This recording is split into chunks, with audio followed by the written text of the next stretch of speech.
শালাকে দাওয়াত দিচ্ছে, নিজের বউকে সবাইকে আর কি সুন্দর মতো মাংস দিয়ে খাওয়ানো হয়েছে, রাত্রে অলংকার পরানো হয়েছে, শাড়ি পরানো হয়েছে।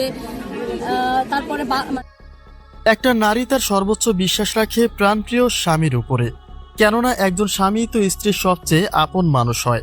কিন্তু সেই স্বামী যখন বিশ্বাসের সুযোগ নিয়ে স্ত্রীর জীবনের কাল হয়, তখন সেই নির্মমতার বর্ণনা আর ভাষায় প্রকাশ করা যায় না। আপন ঘরে নৃশংসতার সকল সীমানায় যেন অতিক্রম করল গাজীপুরে স্ত্রী সন্তান সহ একই পরিবারের 5 জনকে হত্যার ঘটনায়। তবে হত্যার আগে স্ত্রীর সঙ্গে এমনই এক হৃদয় বিদারক নিদারুণ ঘটনা ঘটিয়েছেন পাষণ্ড স্বামী, যা স্বামী শব্দটাকে লাঞ্ছিত করে।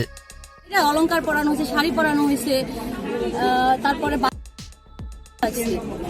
তো বিষয়টা শোনার পর আমরা নিজে ঘটনাস্থলে ঘরের জানালার সঙ্গে স্ত্রীর নিথর দেহে নতুন শাড়ি, চুড়ি ও গহনা জড়ানো ছিল।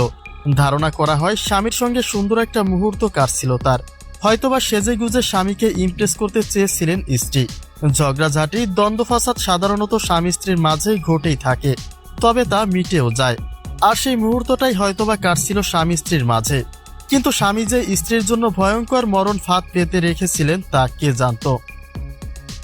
মেয়েরা তোমরা দিও না, এই মেয়েরা দিলে মেয়ে ফেলবে। তারপরে এরা যায় হাত পায়ে ধরে নিয়ে আইসে ঘটনা সূত্রে জানা যায় পরকীয়া ইস্যু নিয়ে শ্বশুর বাড়ি থেকে অপমানিত হয়ে আসেন স্বামী, এমনকি সেখানে মারও খেয়েছেন তিনি। স্বামীকে সঠিক পথে ফিরিয়ে আনার সব রকমের চেষ্টাও চালিয়েছেন স্ত্রী, কিন্তু এমন এক পর্যায়ে স্ত্রীকে সরিয়ে ফেলার পরিকল্পনা করেন স্বামী। আর তার উপরে শ্বশুরবাড়ির সেই অপমানের বদলা নিতে দাওয়াত দিয়ে শ্যালককে নিজ বাসায় ডেকে এনে খাইয়ে দাইয়ে নৃশংস হত্যাকাণ্ড চালায় স্বামী ফোরকান মিয়া।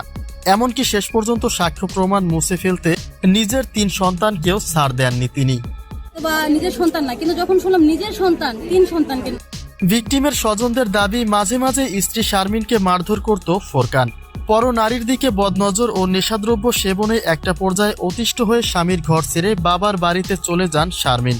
কিন্তু সেখান থেকে একবার অপমানিত হয়ে এসে দ্বিতীয়বার তাদের হাতে পায়ে ধরে স্ত্রীকে ভুলিয়ে ভালিয়ে বাড়িতে আনে ফোরকান, অথবা নিজের সেই ক্ষোভ মেটায় তারই সাজানো পরিকল্পনায়।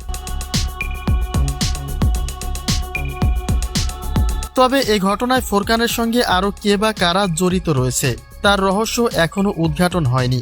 প্রাথমিক ধারণা চলছে হয়তোবা খাবারের ঘুমের ওষুধ মিলিয়ে সবাইকে অচেতন করে খুব ঠান্ডা মাথায় নিজের উদ্দেশ্য হাসিল করেন ফোরকান মিয়া।